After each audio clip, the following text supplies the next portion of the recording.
आखिर क्यों दिया सिखों ने मराठों को धोखा? क्या कारण था कि सिख पानीपत के युद्ध में नहीं गए? और क्यों सिखों ने अब्दाली को भारत में आने दिया?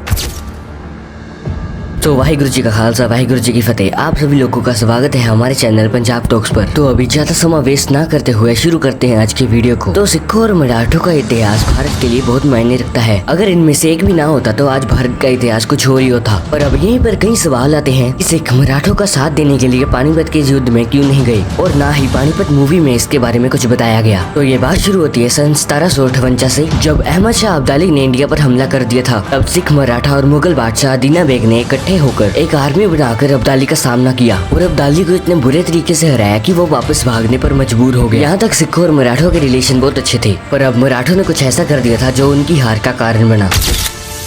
तो बेसिकली मराठों ने अदीना बेग को लाहौर का गवर्नर बनाने का वादा किया, पर एक शर्त पर।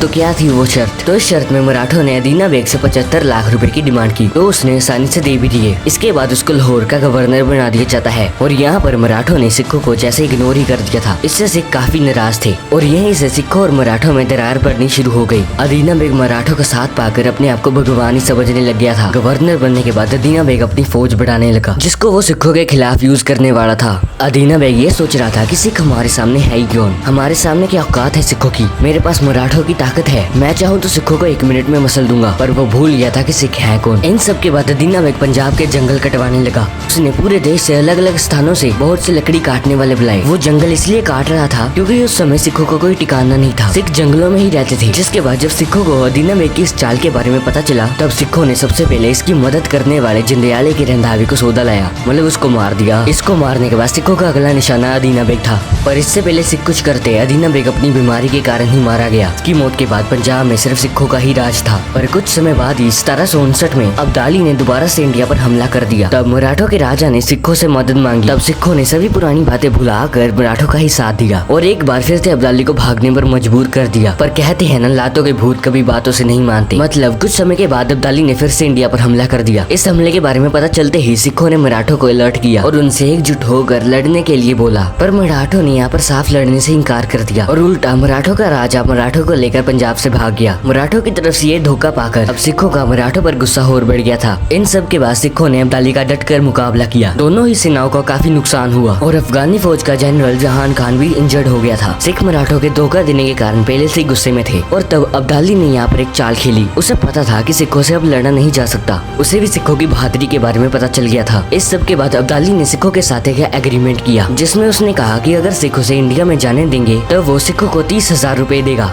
मराठों के धोखा देने के कारण सिख गुस्से में थे, इसलिए सिख मान गए और अब्दाली को इंडिया में दाखिल होने दिया। जिसके बाद अब्दाली दिल्ली की तरफ चला गया और सिख पंजाब में रहकर अपनी ताकत बढ़ाने लगे।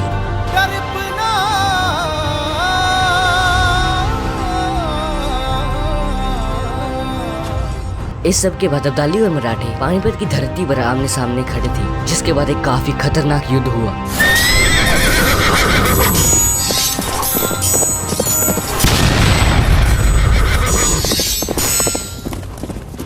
जिसमें मराठों की बहुत बुरे तरीके से हार हुई। जिसके बाद अब्दाली वहाँ पर मौजूद महाराष्ट्रियन लोगों को, जिसमें लड़की बच्चे सब थे, उनको गुलाम बनाकर अपने साथ अफगानिस्तान लेके जाने लगा। पर जब वो पंजाब क्रॉस करने लगा, तब सिखों को पता चला कि अब्दाली तो लड़की और बच्चों को गुलाम बनाकर लेके जा रहा है। तब सिखों ने रास्ते में अब्दाली पर हमला कर दिया और उसे खाली हाथ हिंदुस्तान से भगा दिया। इसके बाद किसी भी अफगानी की इंडिया की तरफ आंख उठाने की हिम्मत भी नहीं हुई और जिन महाराष्ट्रियन लोगों को आजाद करवाया गया था, उनमें से कुछ तो वापस महाराष्ट्र चले गए थे और कुछ पंजाब हरियाणा में ही रहने लगे थे। तो अब आपको शायद पता चल गया होगा कि क्यों सिख मराठों का साथ देने के लिए पानीपत के युद्ध में नहीं गए। तो जाते जाते चैनल को सब्सक्राइब कर दो, वीडियो को लाइक कर दो and thanks for watching. Waheguru ji का खालसा वाहिगुरु जी की फतेह।